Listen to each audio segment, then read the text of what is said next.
안녕하세요. 사연 읽어주는 남녀입니다. 오늘도 와주셔서 감사드리며 그럼 오늘의 사연 바로 시작하겠습니다. 처음에 가게를 열었을 때는 다른 사람들처럼 저도 꿈과 희망에 부풀어 있었습니다. 매일매일 손님이 끊이지 않고 문전성시에 내 밥 챙길 시간도 없는 그런 가게가 되지 않을까 하는 기대였죠. 하지만 현실은 잔인하더라고요. 그저 오지 않는 사람을 기다리는 것만큼 처절하고 비참한 마음이 또 있을까요? 가게를 열고 내내 제가 느낀 건 오직 이 비참함 뿐이었습니다. 하지만 당장 가게를 접을 수도 없었습니다. 빚을 내서 자재를 들이고 월세 계약은 계속 유지되고 있었으니까요. 그리고 아무리 손님이 오지 않는다고 하더라도 하루 10명 남짓 오는 손님한테 무르고 상한 식재료로 음식을 해서 드릴 수는 없잖아요. 매일 조금씩이라도 장을 봐서 메뉴에 있는 식재료를 마련해 둬야 했습니다. 그런데 이것도 참 시간이 갈수록 문제가 되긴 하더라고요.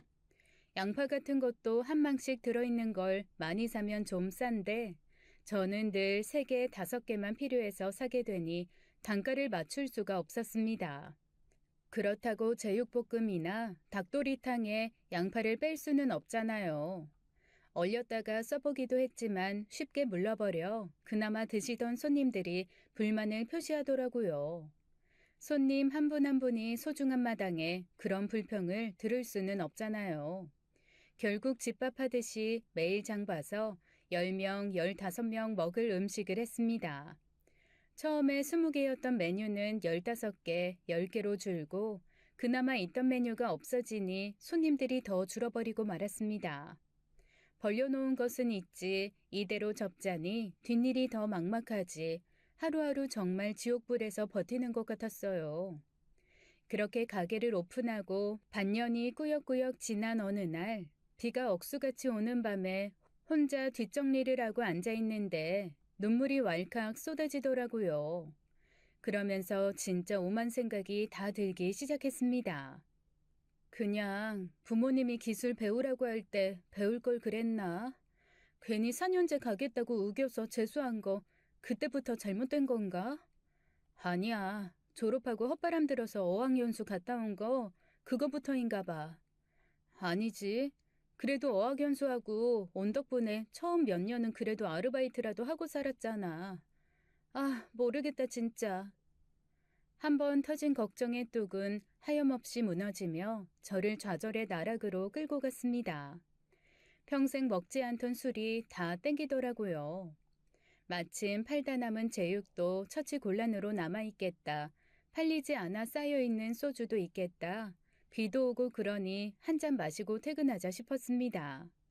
그래서 소주 한 병 따고 제육 한 접시 볶아서 자리에 딱 앉았죠. 일단 한 잔 들이키고 딱 제육을 입에 넣으려던 그 순간 저는 정말 귀신을 본 듯 놀라 기절할 뻔했습니다.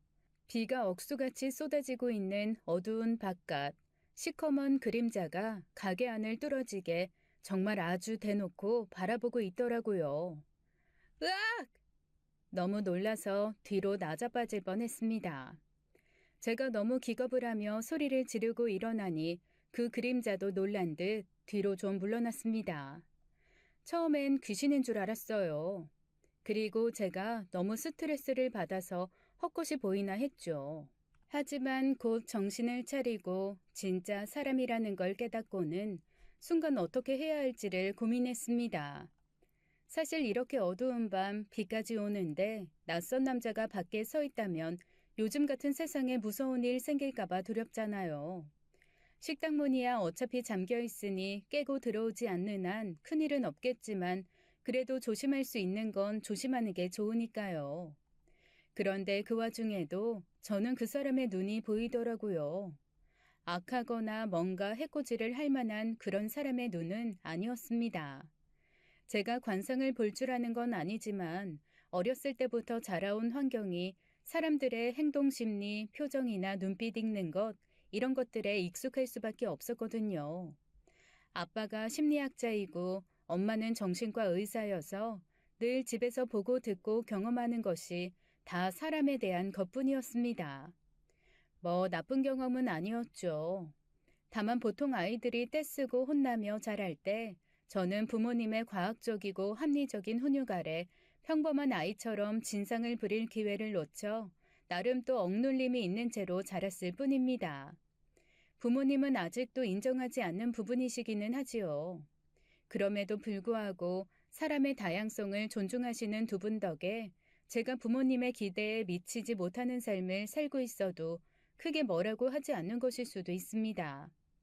여하튼 자라온 환경이 그렇다 보니 저도 사람 보는 눈이 아주 엉망은 아니에요.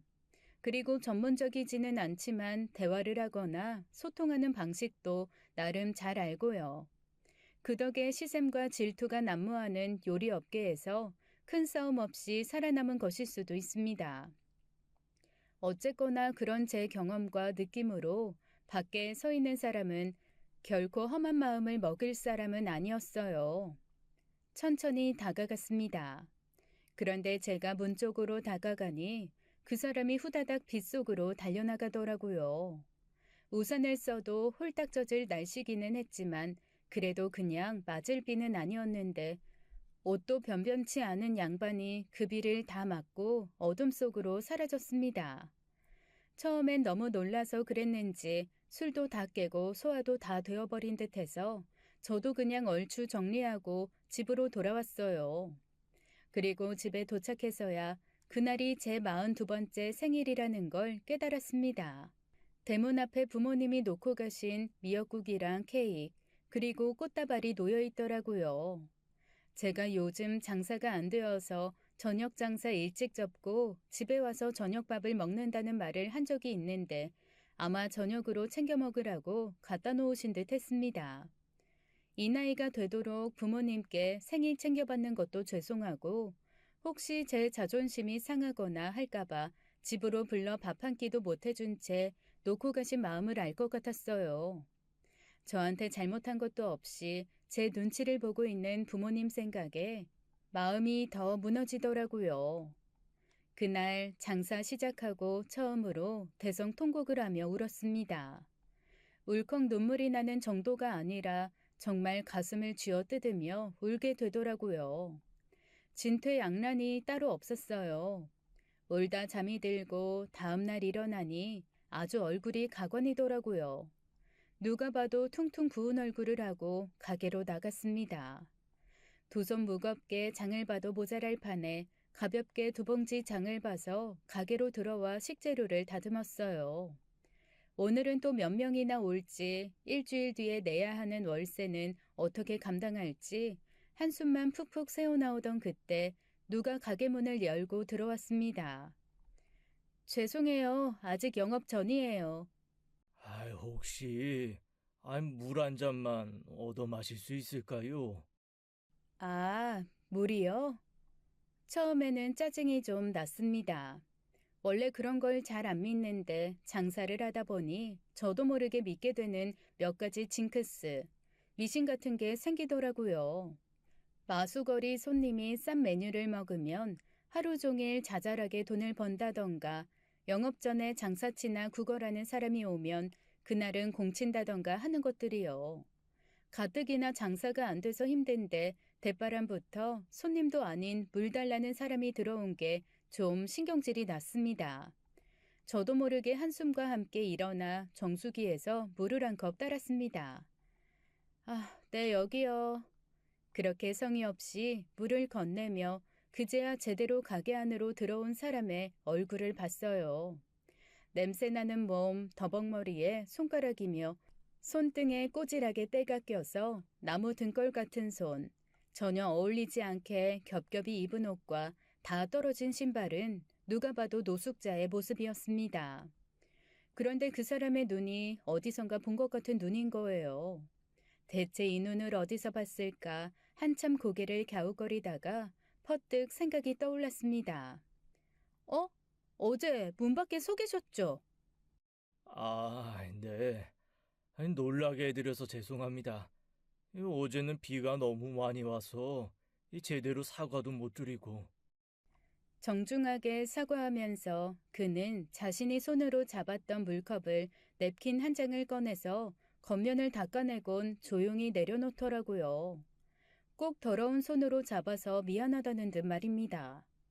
그 모습을 보고 어라, 이 사람이 아예 경우 없거나 이상한 사람은 아니구나 하는 생각이 들었어요.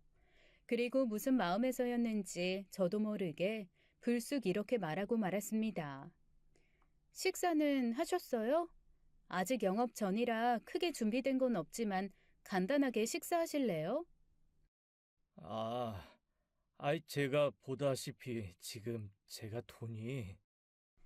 밥집에 밥 없겠어요. 한 그릇 드시고 가세요. 그러자 그 노숙자가 부엌을 힐끔 보면서 글쎄 이러더라고요. 밥은 언제 하셨죠? 밥이요? 지금 있는 밥은 어제에서 보온으로. 밥은 시간이 지나면 녹말로 인해 서로 들러붙습니다. 미리 해서 퍼둔 밥을 온장고에 넣었다 주는 기계에 밥이 떡처럼 눌러붙고 누렇게 변하는 이유죠. 귀찮더라도 그때그때 회전할 수 있을 만큼 밥을 하시는 게 좋아요. 네? 아, 네. 순간 좀 어이가 없었습니다. 사람을 외향적인 조건으로 판단하면 안 되기는 하지만 솔직히 밥 한 끼가 아쉬울 판에 어제 한 밥, 방금 한 밥 가리면서 잔소리하는 건 상상도 못했거든요. 제가 당황한 얼굴로 멍하게 서 있으니 그 역시 자신이 좀 실수했다고 생각한 건지 민망해하며 부스럭부스럭 나갈 준비를 했습니다. 아이고, 제가 괜한 소리를. 식사는 괜찮습니다. 제 꼴이 이래서 오래 머무르는 것도 좀 그렇고 이러다 손님 오시면 민폐이기도 하고 물 한 잔으로도 충분합니다. 감사합니다. 그가 빠르게 밖으로 나가려던 찰나 또 무슨 생각에 그랬는지 그 사람을 불러 세웠어요. 그리곤 지갑을 열어 그 안에 들어있던 5만 원짜리 4장을 내밀었습니다. 솔직히 말하면 제 손이 돈을 꺼내 전해주면서도 제 머리가 스스로에게 질문을 하는 이상한 상태였어요. 뭐랄까 머리와 손이 따로 노는 걸 들여다보는 듯한 이상한 느낌이랄까요. 마치 제 손과 머리와 마음과 이성과 감성이 각각 다 제멋대로 구는 듯 했어요. 아, 이건 다른 의미는 아니고요. 저희 집 밥이 별로 마음에 안 드시면 꼭 다른 데서라도 식사 챙기시라고요. 저도 보시다시피 장사가 잘 되는 건 아니라 이런 말할 처지는 아니지만 그래도 먹고는 살아야 하지 않겠어요? 그러니까 밥 챙기세요. 제가 내민 돈을 그 사람은 한참 바라보더라고요. 그러더니 조심스레 돈을 받아들고 꾸벅 인사를 하고는 밖으로 나갔습니다. 불과 10분도 안 되는 시간이었는데 그 사람이 들어와서 물을 얻어마시고 돈을 받아서 나가는 그 일련의 과정이 꼭 1년은 되는 것처럼 길게 느껴졌어요. 갑자기 스스로에게 좀 어이가 없더라고요. 하루 장사 미천 싹 털어줄 만큼 그 노숙자에게 관심이 있거나 안타까운 마음이 있었던 것도 아니고 그 사람이 요구한 것도 아닌데 돈을 내준 것이요. 미쳤어, 미쳤어. 아직 고생 덜 했지? 돌았어, 진짜. 아, 하루에 20만 원 벌지도 못하는 게 미쳤나 봐, 진짜. 내가 왜 그랬지? 그렇게 자책을 하며 멍하게 앉아 있는데 엄마 전화가 울렸습니다. 어쩐지 지금 받으면 울 것 같아서 뜸을 들이다가 분명 어제 생일밥은 먹었냐고 걱정할 것 같아서 조심스레 받았죠. 너 목소리가 왜 그래? 아니나 다를까 한껏 포장하고 발랄하게 받았는데도 엄마는 귀신같이 제 목소리가 이상하다는 것을 아시더라고요. 살면서 한 번도 엄마를 속여 넘긴 적이 없었는데 뭐하러 매번 아닌 척 하느라 힘을 빼는 건지. 아, 아니야 엄마. 아침부터 좀 이상한 일이 있어서. 왜? 무슨 일인데? 그냥 내가 잠시 미쳤었어. 장사도 안 되는데 아침부터 노숙자 하나가 물 달라고 왔거든. 그런데 우리 집 밥 상태가 어쩌고 잔소리를 하면서 글쎄 밥 먹고 가라는데 지적질하고 안 먹는 거야. 그러고 나가려는 사람 내가 굳이 붙들고 글쎄 돈을 줬다? 미쳤지 내가. 아휴, 벌지도 못하면서 쓰는 건 더럽게 잘 써. 우리 딸 아직 자존감은 남아있네. 자존심은 바닥에 떨어진 것 같은데? 뭔 소리야 또. 엄마 분석하지 말고 그냥 위로를 하든가 비웃던가 놀리든가 그냥 하나만 해. 분석이 아니고 알려주는 거지. 잘 생각해봐. 네가 처음 가졌던 너의 원칙을 어느 순간 조금씩 합리화하고 타협점을 찾아가면서 이래도 되겠지 하고 모른 척했던 걸 그 사람이 지적한 건 아닌지 말이야. 그거랑 내가 돈 준 거랑 무슨 상관이야? 일종의 방패를 들이민 거지. 그 사람이 한 지적이 너한테 상처가 될 것 같으니까 아니면 뭔가 들킨 것 같으니까 아, 나 알아. 알고 있는데 나름의 생각이 있어서 그런 거야. 여튼 알려줘서 고마워. 고마웠고 다시는 보지 말자. 뭐 이런 자존심 부리는 값으로 지불한 거 아니겠어? 엄마 말을 들으면서 가슴 한켠이 쿡쿡 찔려왔습니다. 들여다보고 싶지는 않았지만 정말로 제 진심 한 귀퉁이를 훤하게 들킨 것 같았거든요. 그리고 어쩌면 네가 기묘한 비교의식에 의한 자만심이 있었을 수도 있어. 쉰밥, 진밥, 더운밥, 찬밥 가리지 않고 주면 먹을 거라고 생각했는데 그쪽에서 네가 예상한 대로 나오지 않으니 상한 자존심 값으로 거하게 지불한 거지. 아, 몰라. 엄마 말이 맞다고 해도 지금 좀 짜증나. 안 그래도 장사도 안 되고 오늘 미천 다 준 것도 어이없는데 이 와중에 자아성찰까지 해야 하고. 나 힘들어 엄마. 끊어. 얘, 마음 복잡하고 힘들 때 뭐 하면 좀 나아지는 줄 알아? 아, 진짜. 명상하라고? 자기 분석 그래프 그리라고? 음악 들어? 자? 뭐 하라고? 밥 먹어. 어? 밥 먹으라고. 너 좋아하는 거 고추장에 열무김치 넣고 참기름 둘러서 쓱쓱 비빈 다음에 낙지젓갈 한 숟갈 턱 넣어서 먹는 거 좋아하잖아. 그렇게 해서 밥 먹어. 신경질이 온몸을 채웠을 땐 밥으로 그 신경질을 밀어내는 것도 방법이야. 엄마와의 전화를 끊고 나니 순간 배가 엄청 고파지더라고요. 어차피 점심시간도 다가오고 장사 준비도 미처 안 되어 있는 상태라 갑자기 에라 모르겠다 하는 마음이 올라왔습니다. 그래서 완전 즉흥적으로 매장에 있는 종이에 열무 낙지젓갈 비빔밥 특선이라고 적어 문 앞에 붙여버렸어요. 오늘 점심에만 한정으로 판매한다는 메모와 함께 말이죠. 어차피 저도 먹을 거 원래 비빔밥은 큰 양푼에 많이 비벼서 나눠 먹는 게 맛이잖아요. 그런데 희한한 일이 벌어졌습니다. 근처를 오가면서 인사는 나눠도 와서 밥은 안 드시던 상인분들이 한참 서서 메뉴를 보시더니 슬그머니 문을 열고 물어보시는 거예요. 아, 거의 열무 낙지젓갈 비빔밥 됩니까? 그럼요. 지금 막 비비려던 참이에요. 덥고 입맛도 없어서 일단 4명 예약이요. 아니, 내가 데리고 올게. 비빔밥이 되냐고 물어보신 상인분은 사람을 더 데려오겠다며 금액도 묻지 않고 나갔습니다. 그리고 곧 다시 주변 상인 3분을 더 데려오시더라고요. 딱히 준비된 메뉴도 아니었고 저 혼자 비벼 먹으려다가 일이 커진 거여서 당장 뭘 어떻게 해야 할지도 솔직히 순간 막막했습니다. 고민하다가 아예 양푼 하나에 3인분쯤 되는 밥을 석석 비벼서 가운데 탁 놔드렸죠. 비빔밥은 큰데 비벼서 나눠 먹는 맛이라 이렇게 드릴게요. 이야, 아, 양푼 오랜만이네. 하긴, 학교 다닐 때 이렇게 먹고 그랬는데, 아, 도시락 다 쏟아놓고. 맞아, 맞아.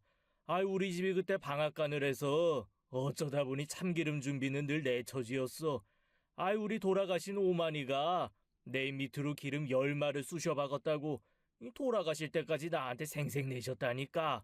만날 첫날 청국장만 싸우던 놈이 있었는데, 아, 우리 반에는 걔가 도시락만 열면 다들 어우씨 어우씨 이랬거든. 그런데 비빔밥 하는 날이면 걔가 유일하게 인기가 좋았어. 알지?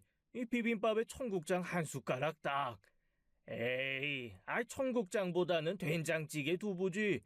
어허, 맛을 모르네. 된장찌개는 심심하지. 청국장이 딱이요. 네. 그래서 오늘 곁들이실 거는 청국 반 된장 반 넣고 끓인 비빔밥용 찌개예요. 싸우지들 말고 드세요. 원래 저희 집이 비빔밥 하면 꼭 청국장이랑 된장을 반반씩 넣고 으깬 두부 넣고 끓여서 같이 비벼 먹거든요. 엄마가 비빔밥 얘기하신 그 순간부터 같이 먹고 싶어서 한 뚝배기 끓이던 것을 얼른 내놓았는데 글쎄 너무 반가워 하시는 겁니다. 상인 네 분이 비빔밥을 신나게 드시는 걸 보는데 정말 오랜만에 뿌듯하고 행복한 감정이 스물스물 올라왔어요. 그래, 저 표정이랑 저 반응이 좋아서 그래서 음식을 시작했는데 만족스럽게 식사를 마치신 네 분이 나가면서 쓱 메뉴를 보시더니 얼마냐고 물으시더라고요. 순간 특선 메뉴라서 금액도 안 정했는데 싶어 머뭇거렸더니 네 분이 각각 10,000원씩 내시면서 얼추 이 금액 맞죠? 하고 나가시는 겁니다. 저희 집 메뉴 객단가가 8,000원에서 10,000원 사이인데 그분들이 생각했을 때 그래도 10,000원어치는 되었던 모양이에요. 나중에 후라이도 하나씩 내어드리고 후식으로 식혜까지 드렸거든요. 그리고 그날 상인분들이 소문을 내신 건지 20팀도 넘게 와서 열무 비빔밥을 드시고 갔습니다. 가게 오픈한 첫날을 제외하면 가장 많은 사람들이 왔다 간 거죠. 이 메뉴를 고정을 해야 하나 어쩌나 고민이 될 정도였어요. 몇 달 만에 처음으로 점심 매출이 100만 원 가까이 되었습니다. 하지만 미리 준비한 메뉴가 아니어서 열무도 없고 낙지 젓갈도 떨어져서 저녁에는 팔 수 없어 종이를 떼었죠.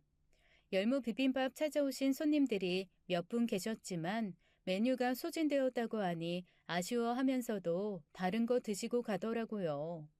정말 오픈 후 처음으로 점심 저녁 모두 정신없이 바쁜 날이었습니다.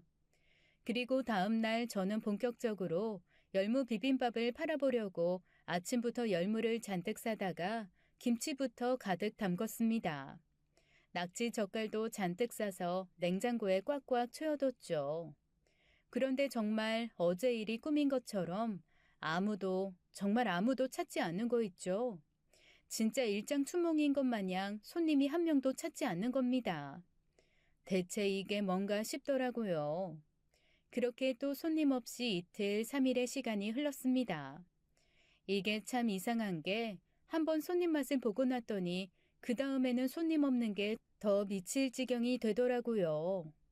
안달복달하게 되고 머리를 쥐어뜯게 되면서 점점 더 스스로 불행한 마음이 들었습니다. 하룻밤의 꿈이었나 보다, 그냥 마지막으로 인생이 내게 준 이벤트였나 보다 하는 마음과 함께 정말 장사를 접을 때가 되었다는 생각마저 들었죠. 그리고 그때 문이 열리면서 누군가가 조심스레 들어왔습니다. 꽤 멀끔해 보이는 중년 남자였어요. 아직 영업 전이신가요? 어? 그런데 목소리가 낯이 익었습니다. 조심스레 물어보는 낮은 목소리, 분명 어디서 들어본 목소리였어요. 저도 모르게 그 사람을 뚫어지게 바라봤습니다. 그러다가 화들짝 놀라고 말았죠. 며칠 전에 물 얻어먹고 제게 20만 원 받아간 그 노숙자가 아니겠어요? 세상에 그런데 그때와는 너무도 다른 모습이었습니다. 같은 사람이라고는 조금도 생각할 수가 없었어요. 머리도 너무나 깔끔하게 손질되어 있었고 옷도 길 가다 한 번쯤은 돌아볼 만큼 깔끔했습니다. 말하지 않으면 중년 모델이라고 해도 믿을 만큼 완전히 달라진 모습이었어요. 제가 너무 놀라서 어리벙벙한 얼굴로 가만히 바라보고 있으니 그 사람이 멋쩍은 표정으로 씩 웃더라고요. 모습이 너무 달라져서 몰라보셨죠? 그러게요. 진짜 많이 다르시네요. 아, 죄송해요. 이런 말씀도 실례인데 불쾌하셨으면 죄송합니다. 아이고, 아닙니다. 충분히 몰라보실 수 있죠. 저도 사실 제 이런 모습이 너무 오랜만이라 낯설기는 매한가지거든요.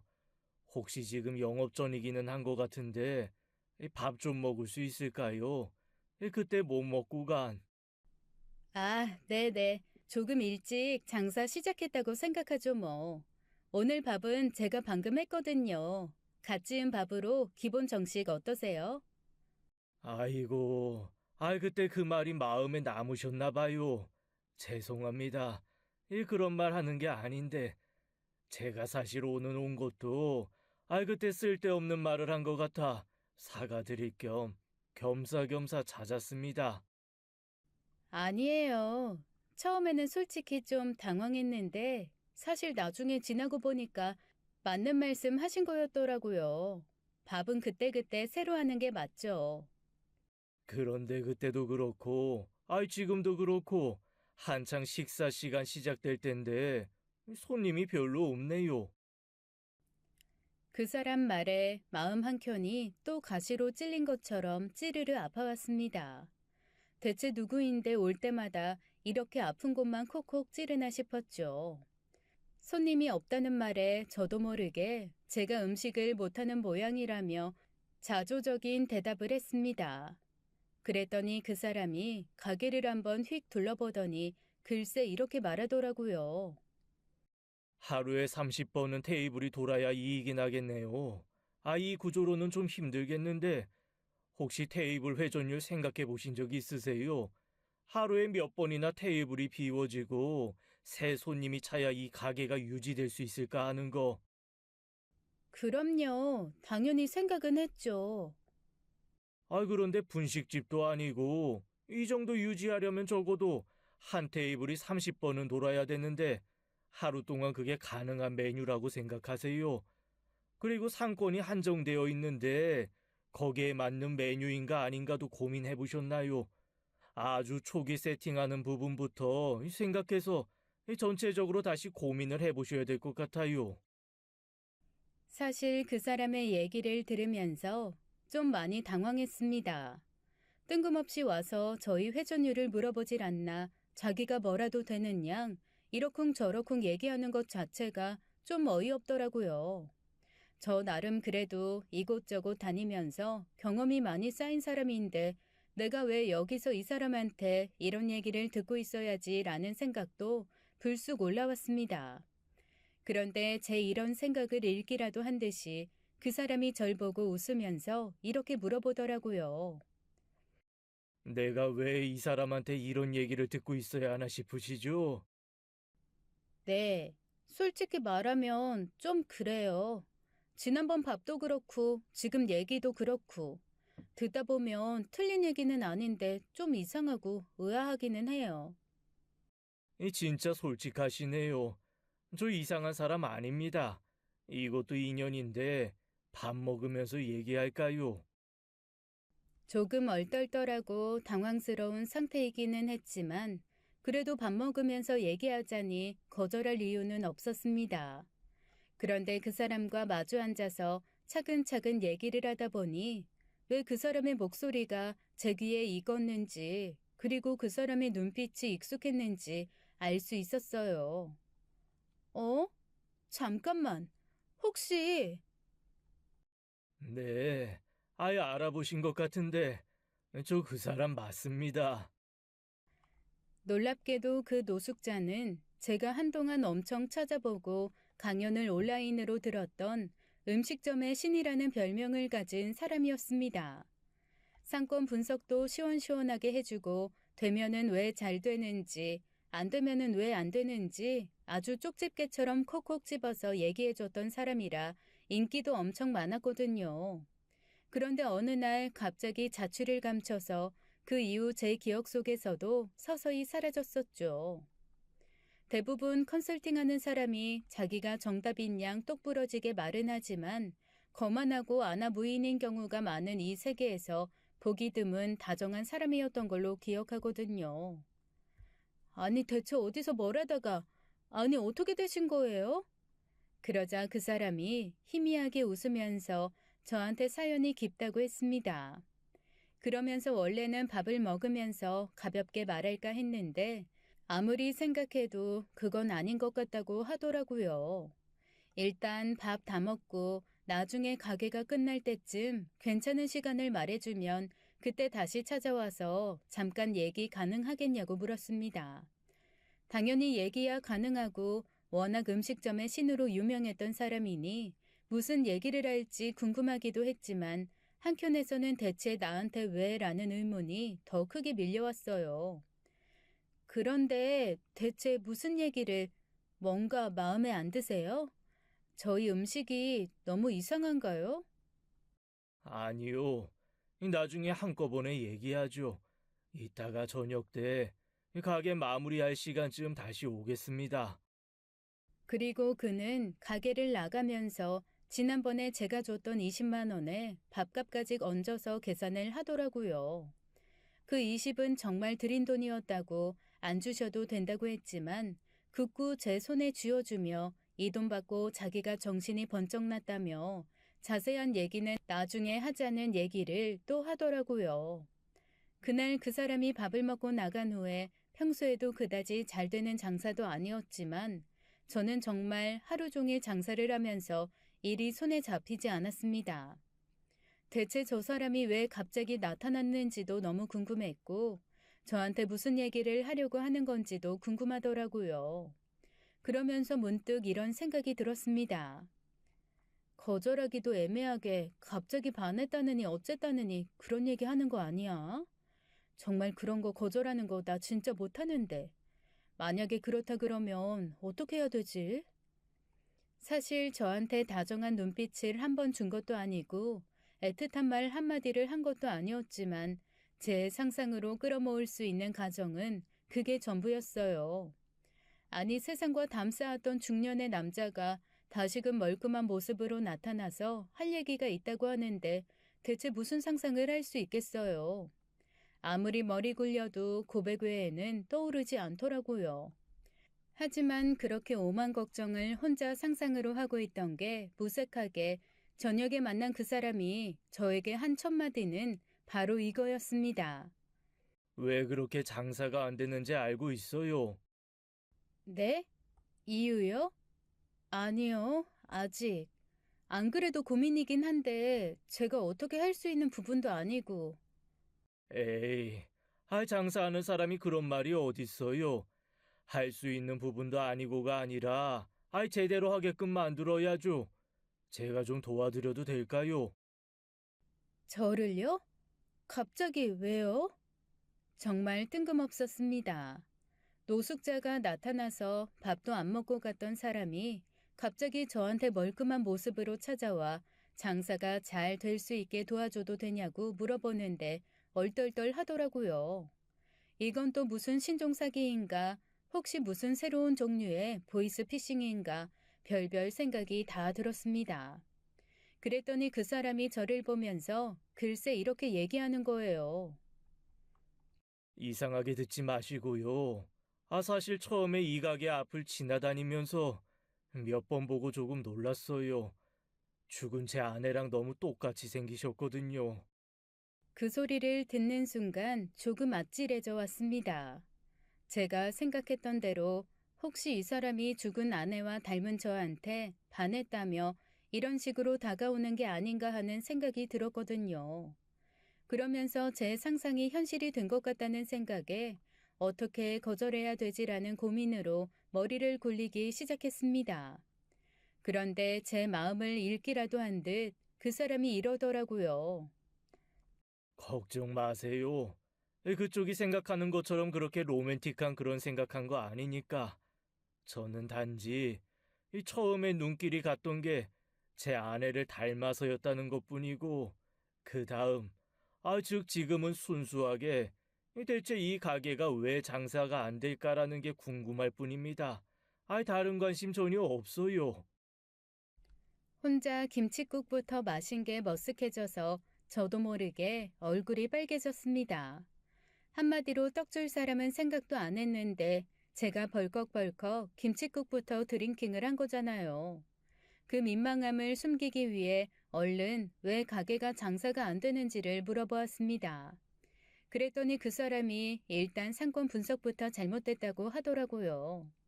그런데 그건 좀 억울한 말이었거든요. 제가 처음에 이 주변에 가게를 내야겠다고 생각한 건 상권 분석을 하면서 확신이 들어서였습니다.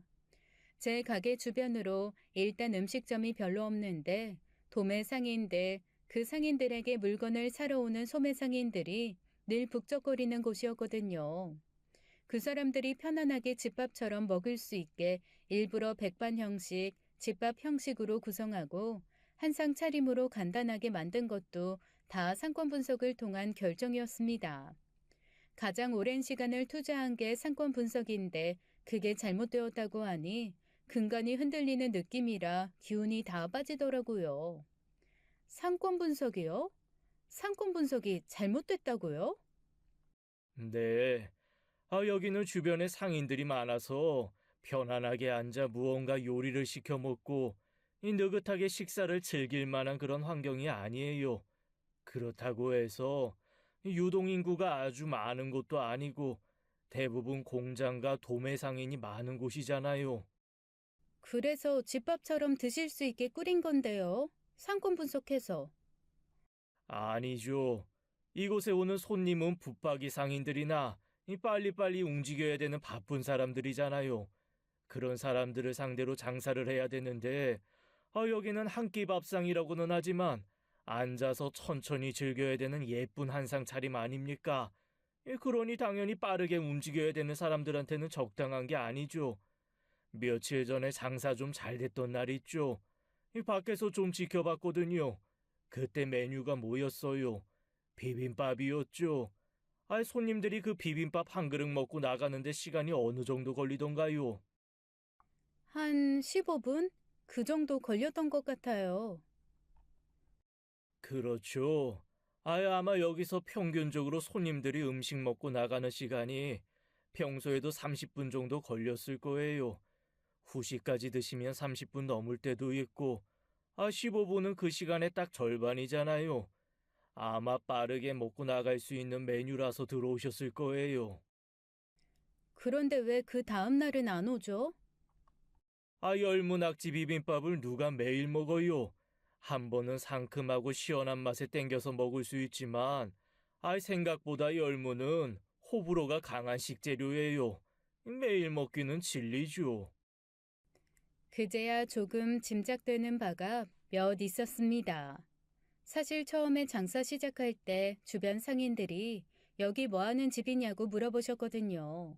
백반집이라고 하니까 나름 반기면서 앞으로 밥 안 싸오고 여기서 먹으면 되겠다고 좋아들 하셨습니다.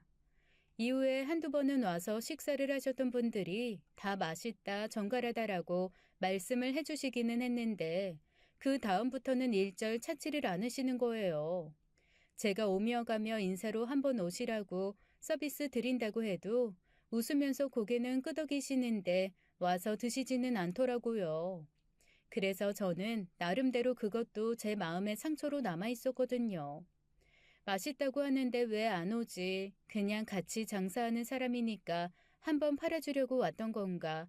나는 주변 사람들한테도 먹히지 않는 건가라는 생각에 조금 좌절하기도 했습니다. 그런데 제 앞에서 컨설팅을 해주고 있는 사람 말을 곰곰이 들으면서 생각을 해보니까 안 오신 이유가 짐작이 되더라고요. 그분들은 백반집이라고 하니 빠르게 후딱 다 때려 넣고 먹을 수 있는 그런 집이라고 생각을 하셨던 거죠. 그런데 제가 하는 백반은 약간 퓨전 한식 형식으로 한 상에 오밀조밀 예쁘게 차려내서 어떻게 보면 일본식 아침밥상 같은 그런 느낌이거든요. 그러니 바쁘게 빨리빨리 먹어야 하는 상인들한테는 예쁘게 장식한 그 한 끼 밥상이 취향에 맞지 않았던 겁니다. 제가 그 얘기를 들으면서 고개를 끄덕끄덕하니 그 사람이 가만히 제 얼굴을 보다가 씩 웃더라고요. 어떤 말인지 이해가 된 모양인데요. 네, 일단은 무슨 말씀인지 알았어요. 똑같은 한 끼 밥상, 한 상 차림이더라도 제가 생각한 거랑 그분들이 원하시는 게 방향이 좀 달랐던 것 같아요. 그러면 여기 상권 분석을 다시 한번 차근차근 해보고, 사람들이 어떤 걸 원하는지 거기에 맞춰서 메뉴를 한번 다시 짜볼래요. 아무래도 그렇게 해야 될 것 같아요. 그런데 대체 왜 저를 도와주시는 거예요? 제 질문에 순간 그 사람 표정이 어두워졌습니다. 그리곤 천천히 자기 얘기를 시작하더라고요. 성공 맛을 본 사람들이 그렇듯 그 역시 오랜 무명 생활 끝에 방송을 하게 되고 갑자기 밀려든 인기의 맛에 휘둘렸다고 했습니다. 당시 몸이 약했던 아내와 5살 아이가 있었지만 가정보다는 일에 더 매진을 했대요. 어떻게 하든 돈을 많이 벌어 하루빨리 안정적으로 편안한 상황을 만드는 것이 가장으로서 그가 할 수 있는 최선이라고 여긴 거죠. 며칠씩 집에 들어가지 않는 경우도 허다했고 아이와 했던 약속을 미루는 것도 빈번했다고 했습니다. 그냥 미쳤었던 것 같아요. 왜 팽이를 보면 팽팽하게 감았다가 휙 던지는 순간 자의를 잃고 막 돌잖아요. 그 위를 끈으로 탁탁 때려주면 더 빠르게 더 정신없이 돌고 그러다가 툭 하나 부딪히면 돌았던 속도만큼 휘청임이 한순간에 쓰러지는 제가 딱 그랬어요. 바깥에서는 음식점의 신, 상권 분석 컴퓨터라고 불리며 추앙받았지만 집에서는 그저 무심한 남편의 약속 어기는 아빠였다고 했습니다. 그래도 성공의 맛에 멈출 줄 몰랐던 그를 쓰러지게 한 건 아내와 아이의 죽음이었다고 했어요. 어느 날 프로그램을 찍으러 정신없이 지방으로 내려가는데 모르는 번호로 전화가 왔어요. 받았더니 병원이더라고요. 아내랑 아이가 차 사고가 났는데 지금 와줘야 할 것 같다는 거예요. 그런데 거기에 대고 제가 뭐라고 했는 줄 아세요? 뭐라고 하셨는데요? 방송 펑크 낼 수 없는데 혹시 많이 아프냐고 저녁에 가면 안 되냐고 그랬어요. 순간 저한테 전화했던 사람이 침묵을 하다가 천천히 그러더라고요. 아내는 세상을 떠났고 아이가 오늘 내일 한다고 저녁 때 되면 이미 아이도 세상에 없을 수 있다고 말이죠. 그 말을 하면서 그는 숨을 몇 번이고 참았다 몰아쉬고 참았다가 몰아쉬었습니다. 여전히 너무 말하기가 어려운 일인 듯 했어요. 당시 그가 정말 무서웠던 건 순간 아이에게 가봐야겠다는 생각보다는 방송 펑크 어떡하지? 가망이 없다면 방송을 찍는 게 어떨까라는 생각을 한 본인 스스로였다고 했습니다. 아이와 아내의 사고 소식을 듣고도 촬영에 임한 프로페셔널이라고 소문나는 게 낫지 않을까라고 순간 차돌리기를 망설인 자기가 너무 괴물 같았대요. 결국 아이도 그가 도착하기 전에 세상을 떠났다고 했습니다. 가족 확인을 위해 영안실에 들어간 그는 그제야 제정신이 들었대요. 사실 그날은 그가 아이와의 약속을 몇 번씩 미루고 이번에는 꼭 가겠다고 약속한 놀이공원에 가는 날이었다고 했습니다. 그런데 오래전부터 하고 싶었던 지방시장 상권 분석 프로그램이 급하게 잡혀서 약속을 어기고 방송을 찍으러 급하게 내려갔던 참이었던 거죠. 결국 아빠와 가지 못한 놀이공원을 이번에도 그냥 넘길 수는 없어서 그의 아내가 서툰 운전으로 아이와 길을 나섰다가 참변을 당했던 거였습니다. 그런데 웃긴 게 뭔 줄 아세요? 제가 가족보다 먼저 우선순위에 두고 나 아니면 안 될 거라고 확신했던 그 지방시장 있잖아요. 그게 다른 사람을 급히 끼워놓고 진행했는데 그 사람이 그 프로그램으로 완전히 떴어요. 저랑 다르게 막 욕도 하고 화도 내고 집어 던지기도 하고 그러는 사람이었는데 그게 또 대중들의 답답한 마음을 뚫어주는 역할을 한 모양이더라고요. 참 재밌는 게 그 다음부터 방송이 반토막 나고 3개월쯤 지나니 아무도 절 안 찾더라고요. 억울하고 어이없어서 미쳐 돌다가 이 가족 잃고 이 꼬라지 난 거죠. 지금도 사실 집에서 편한 침대에 누우면 이 아내랑 아이 얼굴이 보여요. 제 옆에서 왜 그랬냐고 이 원망하는 것 같아서 똑바로 누워서 잠을 못 자겠어요. 너무 불안하고 힘들고 무서워요. 그의 고백을 들으면서 마음 한켠이 좀 아파왔습니다.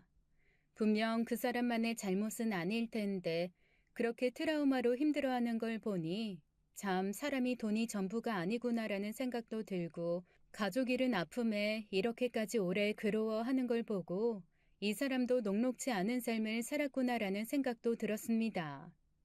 그 사람의 얘기는 천천히 계속되었어요. 제가 엄마 아빠에게 배운 것 중 하나는 누군가가 지독한 절망을 하고 있거나 깊은 슬픔에 빠져 있을 때 대부분 위로를 하려고 이 얘기 저 얘기하며 애쓴다는 거였습니다. 하지만 정말 상대방이 원하는 건 그냥 조용히 얘기를 들어주는 것일 수도 있다는 거, 그걸 오래전부터 배웠거든요.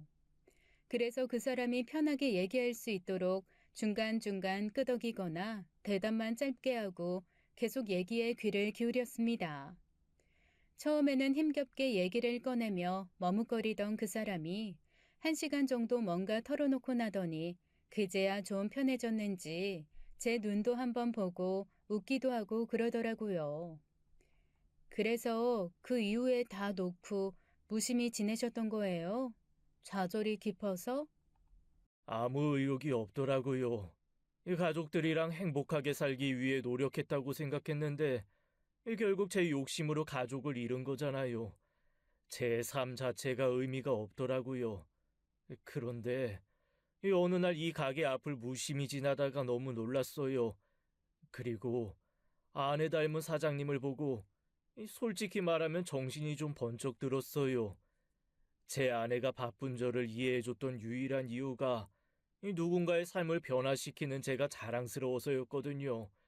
그런데 과연 지금 저의 이런 모습을 제 아내가 자랑스러워할까라는 생각이 들면서 좀 부끄러워지더라고요. 그래서 머리도 자르고 옷도 좀 말끔하게 입고 찾아뵀습니다. 제 능력 많이 부족하기는 하지만 혹시 이런 저라도 괜찮으시면 이 가게 좀 잘 될 수 있게 제가 도와드려도 될까요? 그의 말에 좀 얼떨떨했습니다. 예전 같지는 않겠지만 그래도 여전히 전설처럼 이런저런 얘기가 내려오는 장본인이고 한번 컨설팅 할 때 받는 비용이 정말 만만치 않다는 것도 알고 있었거든요. 그런 사람이 먼저 도와주겠다고 하니 저로서는 거절할 이유가 없었습니다. 혹여 이게 몰래카메라거나 이상한 사기라고 할지라도 저로서는 뒤로 물러날 수 있는 상황이 전혀 아니었거든요. 사기당해 망하거나 그냥 손가락 빨다가 망하거나 매한가지라는 생각에 일단 고개를 끄덕였습니다. 저야 감사하죠. 안 그래도 저한테도 많은 도움이 필요해요. 대신 조건이 하나 있어요. 무슨 조건이죠? 저희 부모님이 정신과 그리고 심리상담 이런 거 하시거든요. 여전히 누워있으면 돌아가신 아내분이나 자녀가 눈에 보인다면서요. 저희 부모님한테 주기적으로 상담받고 치료받으신다고 약속하시면 저도 도움 요청드릴게요. 그러자 그 사람이 눈물을 글썽이며 고개를 끄덕끄덕 하더라고요. 그렇게 저희의 거래는 성사되었습니다. 저는 그 사람이 얘기해준 대로 당분간 가게를 닫고 주변 상점들을 쭉 돌아다니며 대체 점심시간에 뭘 사서 먹는지 그리고 어떤 것들을 더 선호하는지 살펴보기로 했습니다. 그랬더니 세상에 제가 생각지도 못한 선호도가 나오더라고요. 다들 일이 너무 급한데 좀 제대로 먹기는 해야 되니까 국물 요리 같은 거 하나에 대부분 밥을 말아서 후루후룩 드시는 거예요. 조금 날이 더워지면 찬 거, 비 오거나 꿉꿉한 날은 따뜻한 거 정도의 차이는 있었지만 대부분 무언가 말아서 먹는 요리라는 거에는 변화가 없었습니다. 너무 급하면 보리차에 찬밥 말아서 김치 한 종류랑 후룩 드시는 경우도 많았고 그것조차 여유가 없으면 그냥 미숫가루 같은 거 타서 드시더라고요.